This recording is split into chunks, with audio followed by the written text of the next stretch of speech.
money can buy you a lot of fun. Like a Porsche is fun. Sitting in a box seat at a baseball game is fun. Buying a second home is fun. Like money is great at fun. But deep work, relationships, meaning, purpose, growth, like it's not great at these things beyond giving us the time to pursue them. And so a lot of people have this really one-dimensional view of wealth and don't understand that there is a burden that comes with it.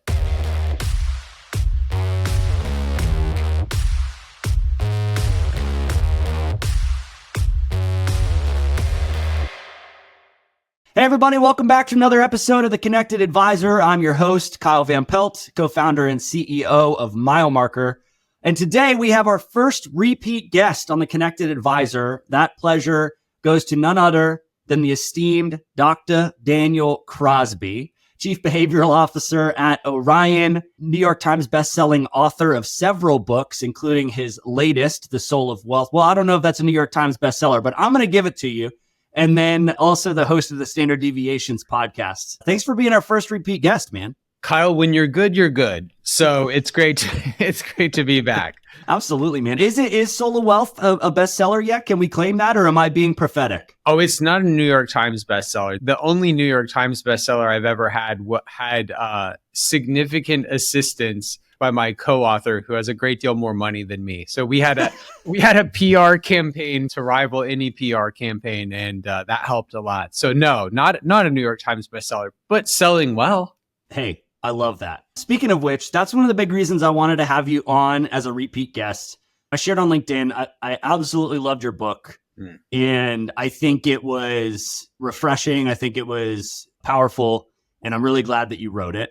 I know you've been on the circuit a little bit talking about it, and we'll probably chat about that a little bit. But first question I wanted to ask you is, what is the thing people haven't asked you about yet about this book that you want to talk about? I know deep down inside, there's something that you want to talk about when it comes to this book, and I want to give you the open microphone to do that. I actually really appreciate that question because I looked before we came on here. I've been on 38 podcasts so far to promote the book. It came out in mid-October. Here we are, early January. And I feel like I get asked the same 5 questions about the same 5 chapters. Briefly, the book is 50 short chapters. It's basically 50 essays on money and meaning. And I feel like a handful get overrepresented. So I really am happy to have the opportunity to talk about one of my loves that's not gotten as much shine as the others. And that comes from a chapter later in the book called Your Money is Your Vote. So last year was, an election year. It was actually an election year in most of the world. I think 70-something% of the countries in the world went to the polls last year. But I talk in there about how we have a vote that is potentially even more powerful than, the vote we cast at the ballot box. And that's the way that we spend our money.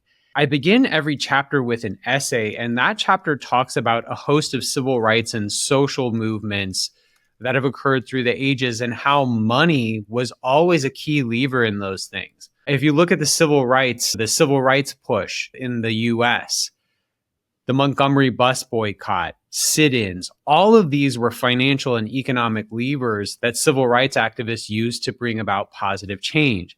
If you look at apartheid in South Africa, divestitures from the diamond business and other mining businesses there, a refusal to play South African teams in international sporting events that hurt the bottom line. Like, these were all, time and again, we see that people have voted with their dollars. Kyle, we're going to give a shout out to Atlanta here, try and get some people to come visit us here.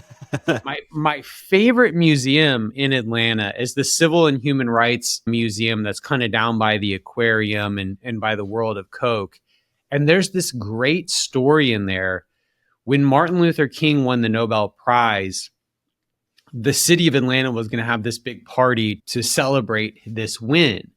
And they send out invites, RSVPs, to all these prominent Atlanta business leaders who at the time were overwhelmingly white and overwhelmingly male. And they said, hey, come to this party for Dr. King, and we're going to celebrate his Nobel Prize win. And they get very few RSVPs. And the CEO of Coke sends a letter to the businesses, the various businesses in Atlanta, and is basically like, hey, it's my understanding that the city of Atlanta needs the Coca-Cola Corporation, but I can promise you that the Coca-Cola Corporation doesn't need the city of Atlanta. So if you'd like us to continue to be here, I'll see you at the party. And sure enough, like everybody shows up. And in a smaller way, this is true of each and every one of us each and every day, that the things that we spend our money on materially bring about the kind of world that we do or don't want to live in, right? Like if we want to support fair trade, we can buy fair trade coffee. Like if we want to support local businesses, we can shop at the farmer's market and pay a little extra. So it's interesting for me. I'm always looking for ways to humanize wealth, humanize budgeting, humanize investing. And I think that understanding that the way you spend each and every dollar is a vote for the kind of world you want to live in, and to think about, is the way I'm spending bringing about the world I want? I think that's a powerful way to humanize our financial lives. All right. I love that answer. And I'm glad that I gave you the opportunity to talk about that from a different perspective. I'm going to actually bring that down to a practical thing for the audience now, which is, okay, most of the people listening to this are running wealth management firms. They're interacting with clients or things like that. I mean, you've seen the rise of donor advised funds. You've seen the rise of how people are trying to be strategic with philanthropy, things like that. From a tactical perspective, how do they accomplish what you're talking about? Do you think it's being strategic with donor advised funds? Do you think it's working with consultants who can help you be more philanthropic? What do you think makes sense for people who want to take what you just said and help their clients enhance the soul of wealth in their own lives from that perspective and vote with their wallets? I think it takes a number of forms. And sort of weirdly, I think that the place where we've spent the most time as an industry is on values-based investing. And I almost think it's the least powerful there. I mean, I think anytime you're talking about securities that are trading on a secondary market, if I divest myself of some tobacco company or a gun company or whatever the thing may be, some less principled investor is going to snap that up, and it's really not going to hurt the folks we're trying to hurt. I think one of the things that we can do is encourage our clients to vote their shares. I think a lot of people don't even know that this exists. I think a lot of people don't even understand that this is a thing we can do. But if, again, part of the problem from a behavioral perspective with a lot of people's investment behavior is that they treat investing like a video game, and that it gets divorced from the reality of what it is. You are a fractional owner of a business, and that business makes business decisions and hires real people and impacts real lives and moves through the world in a particular way. And as a fractional owner of that business, you have a say in how it governs itself. And so I think encouraging clients to vote their shares is powerful. To a lesser degree, I think that values-based investing, SRI, ESG type initiatives are powerful. Donor advised funds for sure. I think the most powerful thing is sort of divorced from most of the work of an everyday wealth manager, which is how we spend our consumer dollars, right? I mean, this is nearly 3/4 of what powers the economy. And I think that the way that we actually spend that money is the most powerful good we can do with it. So I think just encouraging your clients to be thoughtful about that is the number one thing you could do in addition to the other stuff.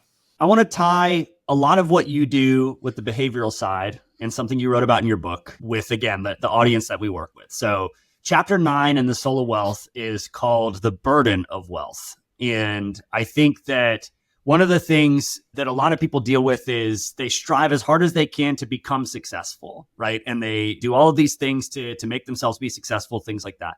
Then they get there. And, you just talked a lot about how they can align their values, or that they can use donor advised funds, or they can do these types of things. But what do you think is the best way from a behavioral standpoint or whatever for people to deal with the isolation or the anxiety or all of the things that happen from, hey, I've been striving to get here. I'm like a dog who is chasing his tail. I've actually caught it. Now what, right? You end up with all these existential questions of, now what? Do I have purpose anymore? Do I have a lot of these things anymore? How do I translate that from I've been chasing something for so long to I've gotten it and now my whole paradigm shifts? Yeah. Actually have this on my desktop because I'm going to post about it soon. There was an article that came out this week that was so poignant to me and so emblematic of this burden. And I believe it was it was definitely a CTO. I believe it was the CTO of Loom. Of Loom, yes. I Yeah. read this article. Yes. Yeah. And the name of the article says it all. It says, "I am rich and have no idea what to do with my life." This CTO walked away with $60 million. Just, life-changing money. Just tons and tons of money, never work again money, obviously. And they wrote this really poignant article about the listlessness, the aimlessness, and even the despair that they feel in the wake of this great success. Now, I have spoken with probably 10 people about this article, and to a person, Kyle, they have all said the same thing, which is basically, shut up, you baby. I wish I had that problem. And it's this really strange thing that from the outside looking in, we are so unsympathetic to this idea that someone with that level of wealth would be experiencing existential malaise or sort of be lost in their life. And yet we see time and time and time again that it happens. And, I had one of my best friends in the world. I won't give the exact figure or the name of the company because it's not a done deal yet, but he's about to sell a company for an equivalent amount of money. And he found out the same week that he signed the LOI for selling his company, he found out that he has cancer. And I think, God willing, he's going to make it. His odds are good, but it is serious. And he found out the same week that he's going to achieve, get to the top of the mountain of entrepreneurial success. And at the same time, he's confronted with his mortality. And we treat money like liquid happiness, and it's not. Money is easy to stack. Money is easy to count. Money is easy to quantify. And because it is all those things, we treat it as this proxy for happiness. I talk in chapter 1 of the book. I mean, we get to the good stuff really fast. I talk in chapter 1 of the book about the 5 facets of a meaningful life. And it's fun. It's like fun and leisure, deep work, loving relationships, meaning, working for something bigger than yourself, and advancement, personal growth, being better today than you were yesterday. And money is really only exceptional at scratching one of these itches. Like money can buy you a lot of fun. Like a Porsche is fun. Sitting in a box seat at a baseball game is fun. Buying a second home is fun. Like money is great at fun. But deep work, relationships, meaning, purpose, growth, like it's not great at these things beyond giving us the time to pursue them. And so a lot of people have this really one-dimensional view of wealth and don't understand that there is a burden that comes with it. The last thing I'll say here is that Soren Kierkegaard, my guy, Danish philosopher, one of sort of my 2 professional heroes, he has this quote that I think about all the time, that anxiety is the dizziness of freedom. And he's right. For most people throughout most of human history, you just had to shut up and grind it out. We have spent most of human history trying to get warm, trying to get 2,000 calories a day, and trying not to get eaten or killed. And we are only now arriving at a place where, for a lot of people in the developed world, like the bottom 2 rungs of Maslow's hierarchy are pretty well squared away, right? Like, you're not going to starve to death. You're not going to freeze to death. So now what do you want to do, right? Like, what do you want to do with your life?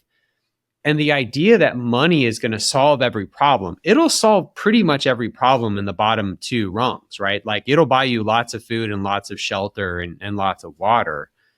But the relational problems, the spiritual and the existential problems that are north of that, it's really not great at solving.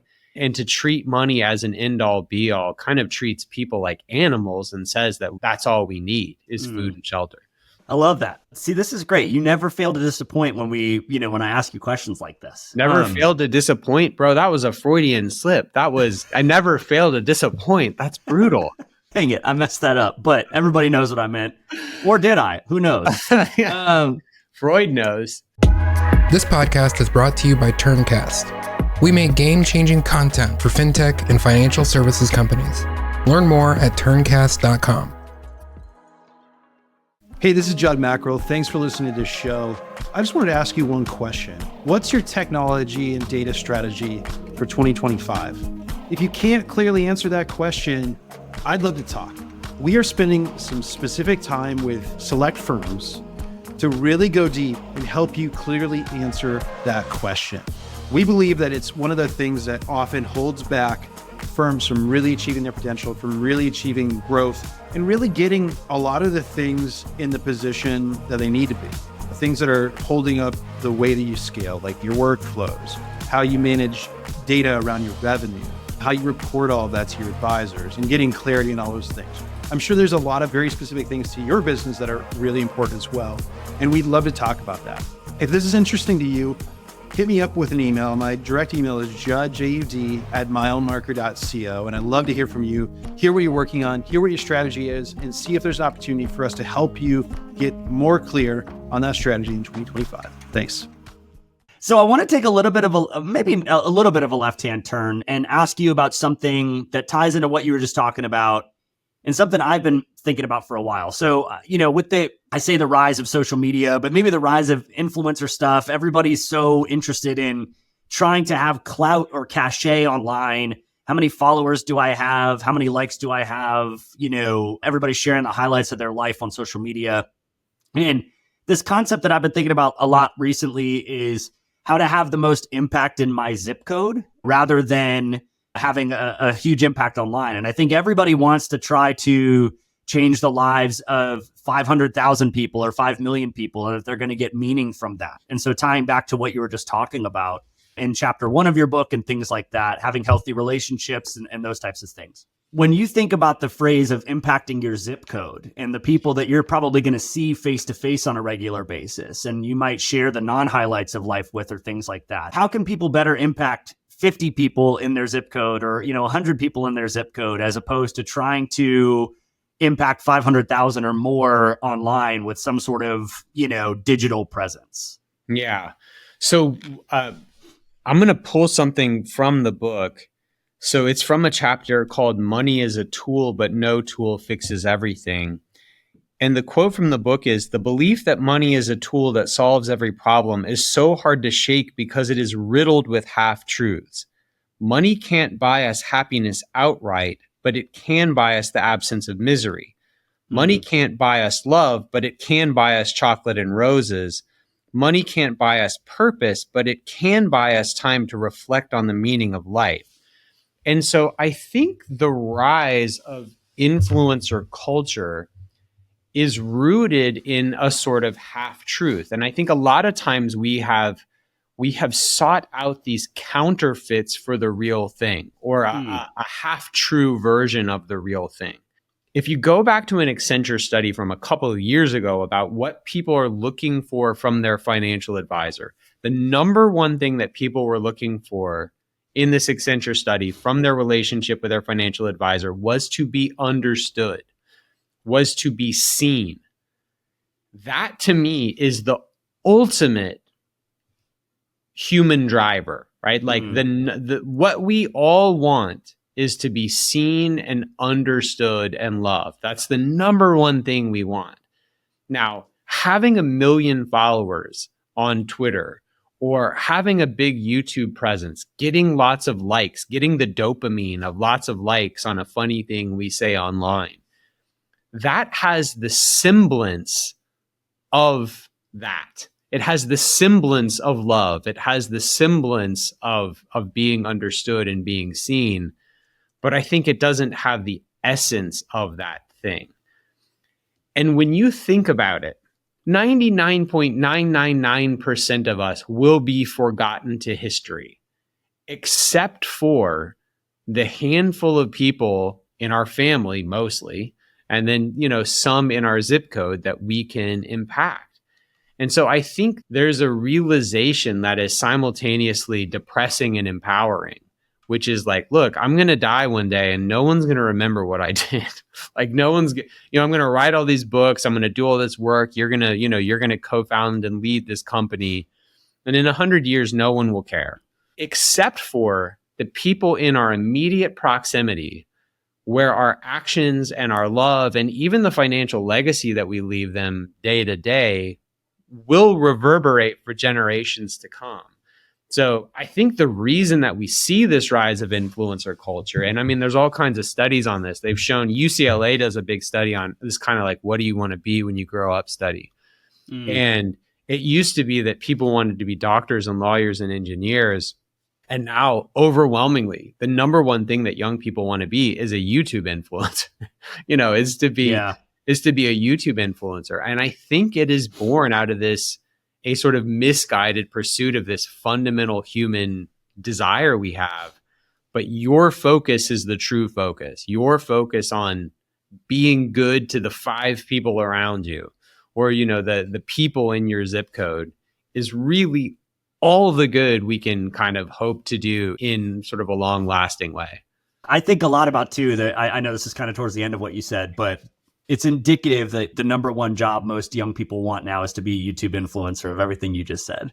I also think, by the way, all the stuff that's come out about that, it looks really great, right, on the outside, but the stress and the struggle of being subject to the algorithm, and you have to, you can never go on vacation. You have to constantly upload. You have to post. You have to constantly be coming up with new stuff. You almost become a slave to the content machine, and, it becomes a prison in and of itself. So it looks really great on the outside, but, when you actually get into it, it's a ton of work, way more work than most people think. You don't just turn on a camera and talk to it and go from there. The ones who are successful, it's a ton of sacrifice. And then it's a consistent sacrifice after that. What's perverse about the whole thing is how it starts to drive your decisions too. I actually quit Facebook. I'm on Instagram, so my hands are not totally clean. But, I quit Facebook about 10 years ago because I was at my daughter's birthday party. There were 2 things that sort of precipitated it. One is I saw one of my Facebook friends at the grocery store, and we walked right past each other and didn't say hello. And I'm like, we're not friends. We're not friends. Why are we connected on Facebook so we can argue about politics or whatever? And then the other thing is, at my daughter's birthday party, my wife is a talented cake maker, and she does a great job for our kids. She makes beautiful cakes. She puts on killer parties. And I was, taking pictures like a proud dad of my little kid's birthday party. And I had the thought, I had the specific thought, I'm going to post this and people are going to love it. And I just hated what I had become. I was like, this is a terrible way to live your life. Just be in the moment, bro. You're at a 5-year-old's birthday party. Just enjoy it for what it is, which is special time with this beautiful creature that you created, instead of thinking about the algorithm and what angle of the fairy forest cake is going to get the most likes. It just, when it starts to drive how you interact with the world, it becomes a very funhouse mirror kind of way to live a life. Okay. Moving on to the next thing, something that I feel like people have talked about a ton recently as well, is this whole concept of, and it's not a new concept, but health is wealth, right? Wealth is not just money. There's emotional wealth, there's relational wealth, but then there's physical wealth, which is your health. And you've gone on quite the journey of transforming your own health and everything as well. Maybe some people know about that, maybe they don't, but I wanted to celebrate that with you just here, on what we're doing, and congratulate you on the journey you've been on. But what prompted that? I mean, I know you've had some pretty healthy habits for a while and things like that, but I mean, you really went through a transformation. You'd have to share the numbers now, but I know you've lost a considerable amount of weight. All of the numbers are looking good. What prompted that? Yeah, there's kind of 2 stories there. So the chapter Health is Wealth in the book, and one of the things that catalyzed me writing the book was, to make a long story short, I was having a lot of mysterious symptoms. I was having migraines, was sort of the primary symptom. I had never really had migraines. migraines, debilitating migraines, sensitivity to heat and cold, like sort of this buzzing, electrical buzzing in my head, and just really, really uncomfortable. It was impacting my work and my exercise and everything. And I thought it was maybe a toothache. You go to WebMD and you type it in and it gives you all these horrifying, you get this horrifying list of brain cancer and everything. And so look, the sort of the least intrusive thing that it was going to be was a toothache. So I go to my dentist gives me the full workup and says, your teeth are fine. And I go, well, yikes, because if it's not my teeth, it's probably one of these other things. So I go to a handful of other specialists trying to figure out what it is, and nobody can find anything. And the pain is just getting worse and worse, and I cannot figure it out. One night, my wife was driving me to the emergency room because the pain had gotten super intense. And my wife is driving me to the emergency room and I'm convinced that I have a brain tumor or just some sort of equivalent ailment. And I'm just crying. I'm just crying in the front seat of my wife's car. I'm feeling so helpless. And I said to her, I'm like, I would give everything we have to just figure this out. Like if someone could just tell me what is wrong with me and what to do about it, you can have all my money. And, Kyle, we talk a lot. I like money. Like I like money more than the next guy probably, and probably think about it and prioritize it too much. But like at this moment in time, honest to goodness, I would have given you everything for answers. Well, 2 weeks later, I'm having lunch with Orion founder Eric Clark and my tooth cracks. It was my tooth the whole time. My tooth just splits in half. I go get it pulled and then I'm right as rain. Like it was my dumb tooth the whole time and the dentist just missed it. But it really kind of shook me. It kind of shook me. With my own weight loss journey, it's been so interesting because there's so many parallels to wealth. I've lost 63 pounds as of this morning. So, went from 230 to 167 this morning.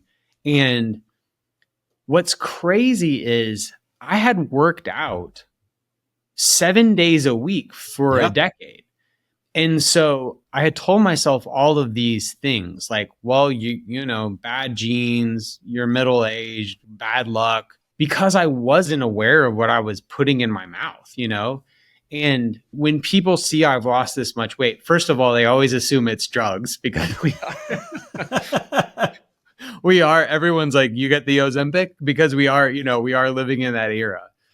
But the two things that I've done is I've been in a calorie deficit almost every day, minus Christmas and New Year's and a couple birthday. Like I've been in a calorie deficit since April 1st of last year. So, 9 months, daily tracking my calories and then prioritizing protein. That's been the whole thing. And it's like I talk about wealth, wealth accumulation. You need good data, you need good accountability, and you need honesty about where that money is coming and going. The same thing is true of your calories.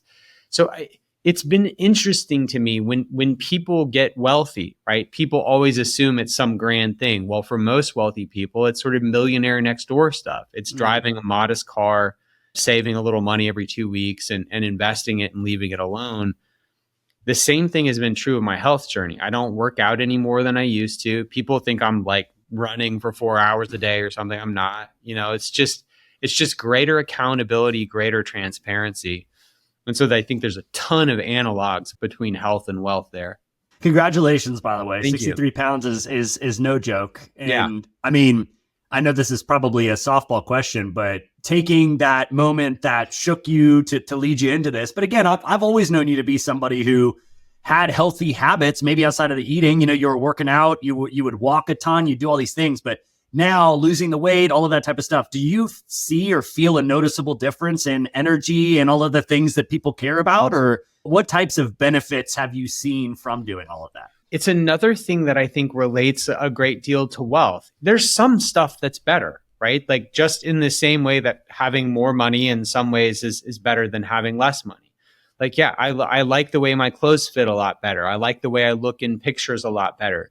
I sweat a lot less. It's so funny. I used to come home from the gym just drenched and I was like, oh, I'm working so hard. And I'm like, oh, I was just fat as it I'm a lot more comfortable sort of in my own skin. So that's all really nice. But a lot of times when people will see me now, they go, oh, like you must be on cloud nine now. You must be so happy. Things must be like your life must just be transformed. And it's like, not really. Like, aside from the things that I talked about, like my wife, God bless her, loved me before. She still loves me. My kids loved me. My kids still love me. A lot of the stuff is still the same. I think we make similar inferences about people who get a lot of money, right? And they think, well, if I just cross this threshold, if I just hit this number, if I just sell my business, if I just get here, things are really going to be different, right? Some things will be better, right? You might get that car you've wanted. That's awesome. Good for you. That's nice. Straight up, right? Yep. But then also wherever you go, there you are. And a lot of things won't change. So whether it's getting a financial windfall, getting in shape, whatever, I think a lot of times we put way too much weight on the finish line and not enough weight on the behavioral stuff, the relational stuff along the way, and finding joy in the journey. Really well said, because I empathize with that a lot, of putting so much weight on the finish line as opposed to the journey itself. And everybody, I think it's one of those things in life where everybody can talk about that. You can read it 100 times, 1,000 times. Oh, it's about the journey. It's about the journey. It's about the journey. But you desire that finish line result more than anything. But then it's kind of the theme of this conversation is there's a lot of people who get to that finish line and it's great, but then now what, right? Now what am I going to do? And I think that's really well stated. All right. I wanted to ask you about something else as we kind of start to wrap this up. So you have a podcast of your own, Standard Deviations. And as of this recording, you just announced that you're making a pretty drastic change to that. So, you're kind of doing these exploding episodes to it. It's going to have a completely different change. It's going to have a completely different format. What prompted that? What's got you excited about that? Kind of give us a little bit of a pitch on Standard Deviations, your podcast. Yeah. So Standard Deviations is 5-ish years old. We've done 307 episodes.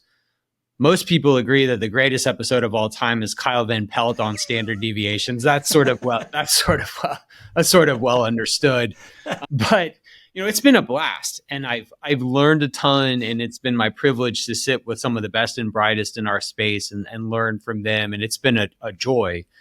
But in writing The Soul of Wealth, I've become more convinced of what Viktor Frankl said, and something that's been sort of the theme of our whole conversation today, which is that ever more today, people have the means to live, but no meaning to live for.